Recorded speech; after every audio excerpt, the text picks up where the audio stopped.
जय हिंद, जोहार झारखंड। मैं शमशाद आलम। आज जिस मुद्दे पे बात करने वाले हैं वो मुद्दा है जयराम महतो देवेंद्र नाथ महतो का गिरफ्तारी को लेकर। जिस तरह से उसके ऊपर पुलिस बर्बरता तरीके से लाठी चलाया है उसको लेकर जयराम महतो क्या कहें। लेकिन उससे पहले दो तीन बात पे डिस्कस करेंगे। डिस्कस ये करेंगे कि पुलिस जो है देवेंद्र नाथ महतो को काफी बर्बरता तरीके से पीटा है, मारा है।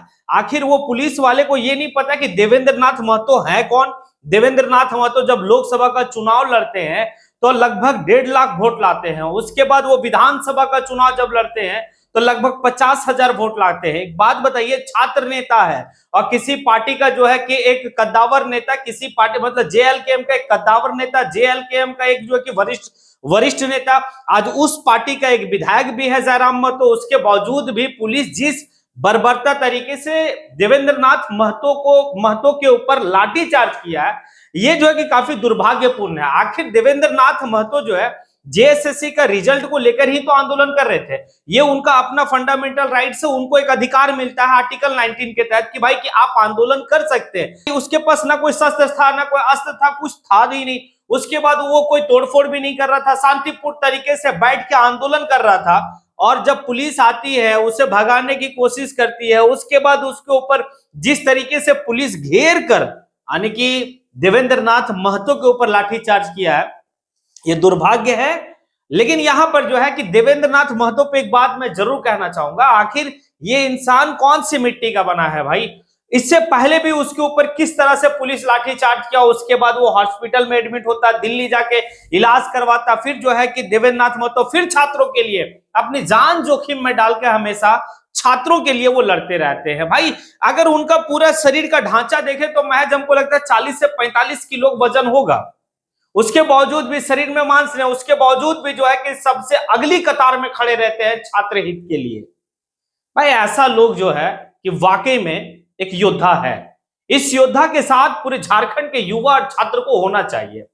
आज डिमांड ये है कि भाई कि उसे रिहा करे और जो पुलिस वाला इस तरह से देवेंद्र नाथ महतो के ऊपर मतलब बर्बरता तरीके से प्रहार किया है उसके ऊपर जो है कि कार्रवाई हो। अब इस बात को लेकर जो है कि जयराम महतो फिर एक वीडियो बनाते हैं। वीडियो बना के वीडियो में वो कहे हैं इस बात को कि रांची की एसएसपी, रांची का जो है कि एसपी, ग्रामीण एसपी, सभी से वो बात की है। और बात करने के बाद बोले कि अगर देवेंद्र नाथ महतो को न्याय नहीं मिला, अगर उसे रिहा नहीं किया गया तो फिर जो है कि जेल भरो आंदोलन जो है जेएलकेएम के कार्यकर्ता और नेता लोग करेंगे।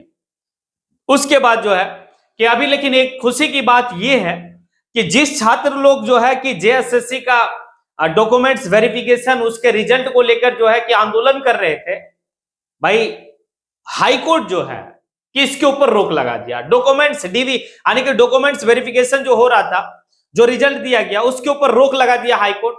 ये जो है कि छात्रों के लिए काफी बेहतर जो है एक सुखद संकेत है। और आगे जो है कि जनवरी माह तक अभी कुछ नहीं होगा, उसके बाद का आगे का प्रक्रिया क्या होता है, क्योंकि धांधली की बात तो चली थी। अब ये धांधली को लेकर आगे क्या होता है, क्या देवेंद्र नाथ महतो के ऊपर जिस तरह से हुआ, क्या उस पुलिस के ऊपर कार्रवाई होनी चाहिए। दूसरा है कि जयराम महतो जो है कि जिस तरह से कहे कि जेल भरो आंदोलन, चलिए पहले ये सुनते हैं कि और जयराम महतो और अपने वीडियो में क्या क्या कहे हैं। बहुत ही दुर्भाग्यपूर्ण और दुखद समाचार है। जेएसएससी सीजीएल को लेकर आंदोलनरत छात्रों के समर्थन में पहुंचे हमारे पार्टी के देवेंद्र नाथ महतो तथा अन्य नेताओं पर लाठीचार्ज हुआ है। बर्बरतापूर्वक, क्रूरतापूर्वक लाठीचार्ज हुआ है, जिसकी मैं भर्त्सना करता हूं, निंदा करता हूं। और इस विषय को लेकर हालांकि अभी टेलीफोन में हमारी रांची एसएसपी, ग्रामीण एसपी, सिटी एसपी, रांची के तीनों एसपी महोदय से टेलीफोन में हमारी बातचीत हुई है।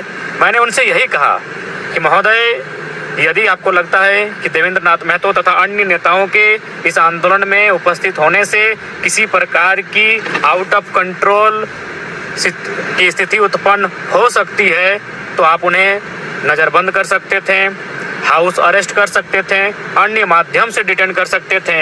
लेकिन इस प्रकार से लाठीचार्ज किया जाना कहीं ना कहीं पुलिस प्रशासन की बर्बरतापूर्ण मनोदशा को दर्शाता है। जी हाँ, इस लाठीचार्ज को देखकर कतई नहीं लगा कि पुलिस की टीम वहां ड्यूटी कर रही थी, अपने कर्तव्यों का निर्वहन कर रही थी। ऐसा प्रतीत हो रहा है मानो उनके अंदर एक राग हो, उनके अंदर एक गुस्सा हो, उनके अंदर एक द्वेष हो, उनके अंदर एक नफरत हो, उनके अंदर एक घृणा हो। और जिस प्रकार से लाठीचार्ज किया गया है, ऐसा लग रहा है कि देवेंद्रनाथ महतो किसी आंदोलन में शरीक होने नहीं गए थे, बल्कि उन पुलिस पदाधिकारियों की जमीन हड़पने गए थे, उनको किसी निजी क्षति करने के लिए गए थे। ये बहुत ही दुर्भाग्यपूर्ण, उनके व्यवहार से, उनके मनोभाव से ये बहुत ही दुर्भाग्यपूर्ण रहा। जी हाँ, देवेंद्रनाथ महतो जो कि रांची लोकसभा से लगभग 1.5 लाख वोट लाने वाले प्रत्याशी, सिल्ली विधानसभा से लगभग 50,000 वोट लाने वाले प्रत्याशी, लोकसभा और विधानसभा दोनों ही मर्तबा तीसरे स्थान पर रहने वाले शख्स को इस प्रकार से लाठीचार्ज किया जाना बहुत ही दुर्भाग्यपूर्ण है। मैं पुनः इस घटना की निंदा करता हूं, भर्त्सना करता हूं। और साथ ही साथ, हालांकि मेरी टेलीफोन में बात हुई है, लेकिन मैं इस वीडियो के माध्यम से भी रांची एसएसपी महोदय और डीजीपी झारखंड से मैं आग्रह करता हूं कि सबसे पहले टीम गठित करके जिन पदाधिकारियों ने लाठीचार्ज किया है उन पर कड़ा एक्शन लिया जाए और देवेंद्रनाथ महतो को रिलीज कैसे किया जाए इस व्यवस्था पर अमल करें। देवेंद्रनाथ महतो को रिलीज करने का प्रयास करें, अन्यथा पूरे राज्य के छात्र जेल कैंप के साथी जेल भरो आंदोलन की दिशा में आगे बढ़ेंगे, चरणबद्ध तरीके से इस आंदोलन को लेकर आगे बढ़ने का कार्य करेंगे। इसलिए मैं डीजीपी महोदय, एसएसपी महोदय, हालांकि उनसे टेलीफोनिक बात हुई है, लेकिन उसके बाद भी इस वीडियो के माध्यम से अपील करना चाहूँगा कि देवेंद्रनाथ महतो का बेहतर इलाज की सुविधा भी मुहैया कराई जाए, उन्हें रिलीज किया जाए और साथ ही साथ जो दोषी पदाधिकारी हैं जिन्होंने बर्बरतापूर्वक लाठीचार्ज किया है उन पर कार्रवाई करने का कष्ट किया जाए। जी हाँ, इस घटनाक्रम को देखने के बाद कोई भी कह सकता है कि यह कोई ड्यूटी और कर्तव्य का निर्वहन नहीं, अपितु अंदर की गुस्सा, अंदर के घृणा को प्रदर्शित किया गया है। जिस प्रकार से उन्हें खींच कर ले जाया गया है, जिस प्रकार से उन्हें निहत्थे शख्स पर लाठियां बरसाई गई हैं, ये दुर्भाग्यपूर्ण और कायरतापूर्ण व्यवहार को दर्शाने का कार्य किया है। मैं पुनः इसकी डीजीपी महोदय से जांच की मांग करता हूं, इसकी उचित जांच की जाए। जोहार।